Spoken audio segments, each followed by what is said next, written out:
তো শেফ এখন কি বানানো হবে? এখন লাউয়ের কোপ্তা।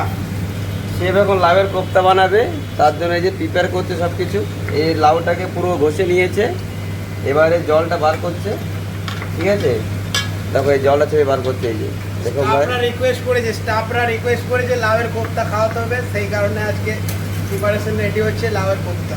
আজকে স্টাফরা রিকোয়েস্ট করেছে, তার জন্য আজকে লাউয়ের কোপ্তা হবে, স্পেশাল লাউয়ের কোপ্তা হবে। তো আজকে দেখাবো, এই যে তার জন্য যে জলটাকে বার করছে, তারপর দেখাবো কীভাবে কী করছে। নুন দিয়ে মাখিয়ে ছেড়ে দিয়েছিলাম, তার থেকে এতটা পরিমাণ জল বের হয়েছে। এবার বাকিটা হবে আবার। চলো, অনিয়ন, এটা গেল একটু গার্লিক চপ, এবার চলে যাবে একটু green chilli chop. Green chilli chop, ব্যাস। এবার একটা মিক্সিং হবে, তাই তো? ইয়েস। এবার যাচ্ছে এটা বেসন, পরিমাণ মতো বেসন। হ্যাঁ বেসন দেওয়া হয়ে গেল। চলে যাচ্ছে একটু কর্নফ্লাওয়ার। এটা হয়ে গেল কর্নফ্লাওয়ার। একটু দেওয়া হলো ময়দা। এবার দিচ্ছি হলুদ, চিলি পাউডার, চিলি পাউডার, ঝালের জন্য ধনিয়া পাউডার, ধনিয়া পাউডার, একটু জিরা পাউডার, জিরা পাউডার, কস্তুরি কস্তুরি মেথি। মেথি। এই গেল কস্তুরি মেথি, সঙ্গে দিয়ে দিল ধনে পাতা। ওয়াও, অল্প করে একটু দিয়ে দেবেন। একটু নুন দিয়ে দিল অ্যাড করে স্বাদ মতন। এবার এটা মিক্সিং হচ্ছে সুন্দর করে। না কেটে নিবে। এই যে গোল গোল পকোড়া হয়ে গেছে, সেই পকোড়া এরকম বানাবে বাড়িতে সুন্দর করে।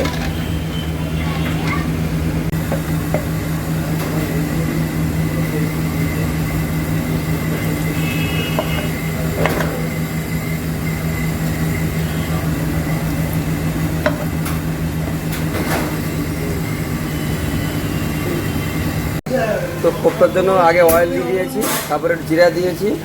এবার যে পেঁয়াজ দেবো, একটু দিয়ে দিলাম পেঁয়াজ। একটু পেঁয়াজটা আমি ব্রাউন করব আস্তে আস্তে করে। একটু আদা দিয়ে দিলাম, এই যে ব্যাস। এবার নাড়াবো।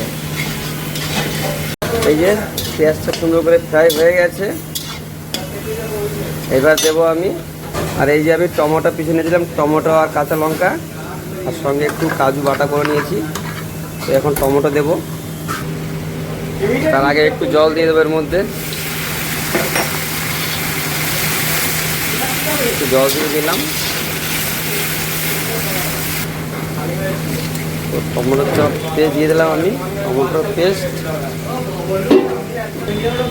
এবার একটু হলুদ দিয়ে দেবো, জিরা পাউডার, সঙ্গে একটু ধনে পাউডার অ্যাড করে দেবো, সঙ্গে সঙ্গে একটু কাশ্মীরি চিলি অ্যাড করে দেবো, আর অল্প দেবো ঝাল লঙ্কা।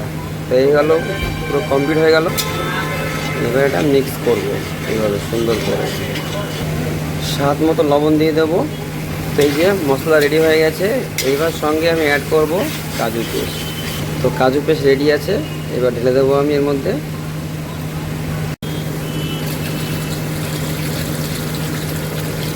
আমি একটা একটা করে সব ভিতরে দিয়ে দেবো এবার ঝোলের ভিতরে। ঝোলটা রেডি হয়ে গেছে আমার কোপ্তার কারি।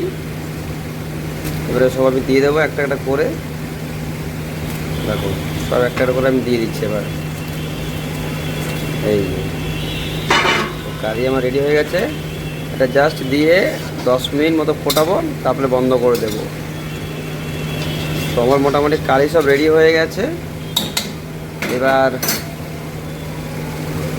এটা হচ্ছে কারি আমার ফাইনাল রেডি হয়ে গেছে। 10 মিনিট ফুটিয়ে বন্ধ করে দেবো, তারপর 10-15 মিনিট রেখে দেবো। 10-15 মিনিট রাখার পরে এবার কারি মোটামুটি রেডি হয়ে গেছে। এবার তোমরা যারা বাড়িতে বানাতে চাও, তো ঠিক এইভাবে করে বানাবে, যেভাবে বানালাম তোমরা সেভাবে করে বানাবে, এবং তোমরা দেখবে 100% তোমাদের ঠিক সেম টেস্টই হবে। তো চলো টাটা।